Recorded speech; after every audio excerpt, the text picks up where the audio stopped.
kasama rito nung nakapunta na siya rito. Pero nag-camping siya sa Overlook. So ako kami, diba? So it's our first time. So pwede naman walang helmet. Mag-provincia na lang.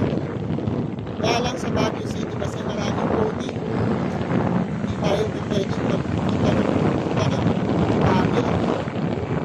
Kaya pala hindi kami galing dumaan sa town proper kasi may huli pala talaga sa Baguio City ang coding. May coding yung motor. So, kaya mga bala kami ngayon, dumaan kami sa hindi na sa Baguio City. Mas diretso na kami sa so ayan, nakikita nyo ganda. Ganda ng view. Diba? Nag-picture-picture nga sila kasi ganda ng view. What a view.